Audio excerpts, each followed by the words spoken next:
Student, आज मैं आपको मिल्क प्रोटीन के बारे में बता रहा हूँ। यह दूध में पाया जाने वाला एक महत्वपूर्ण पोषक तत्व है।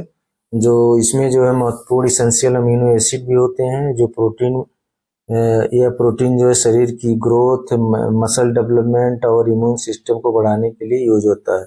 दूध में मुख्य रूप से दो प्रकार के प्रोटीन होते हैं। पहला केसीन प्रोटीन, यह लगभग 80% होता है और यह धीरे धीरे पचने वाला प्रोटीन है और पेट में जाके जेल जैसा स्ट्रक्चर बनाता है।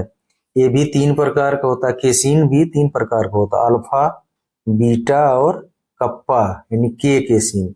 अल्फा बीटा भी 2 प्रकार, अल्फा केसीन, इसके बाद बीटा केसीन। बीटा केसीन 2 भागों में बंटा होता है, A1 और A2। तीसरा है कप्पा केसीन।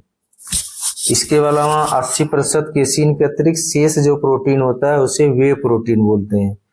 यह जल्दी पचने वाला और व्यायाम के बाद काफी यूजफुल होने वाला प्रोटीन है। केसीन का क्या काम है? दूध का मेन प्रोटीन है, दूध का मुख्य प्रोटीन है केसीन। पनीर या दही बनाते समय जो ठोस भाग होता है वही केसीन होता है। यह अमीनो एसिड को धीरे धीरे छोड़ता है, रात में लेना काफी उपयोगी होता है। वे प्रोटीन ये दूध का तरल भाग में पाया जाता है, जो दही से छाछ या पनीर बनाने पर अलग होता है। यह तेजी से पचता है और शरीर को जल्दी ऊर्जा और पोषण प्रदान करता है तथा बॉडी बिल्डिंग में बहुत महत्वपूर्ण होता है। तो दूध प्रोटीन का अगर स्ट्रक्चर डिटेल में देखा जाए तो 80% केसीन हो गया, केसीन। इसके अलावा शेष 20% वे प्रोटीन, इसको भी मुख्य रूप से 2 भागों में बांटा गया है, एल्ब्यूमिन और ग्लोब्यूलिन। तो अगर देखा जाए तो 9% बीटा ग्लोब्यूलिन होता है और 4% अल्फा लैक्टा एल्ब्यूमिन होता है।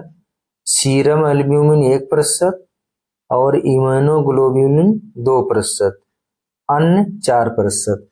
लेकिन अगर संक्षेप में कहा जाए तो 80% केसीन और 20% में 2 मुख्य होता है, एक एल्ब्यूमिन और दूसरा ग्लोब्यूलिन। दूध प्रोटीन का लाभ एक मांसपेशियों की वृद्धि के लिए आवश्यक है, रोग प्रतिरोधक क्षमता को बढ़ाता है और ग्रोथ और डेवलपमेंट जैसे हड्डियों को मजबूत बनाता है। कैल्शियम के साथ ही इसको अगर मिल जाए तो बॉडी का बोन्स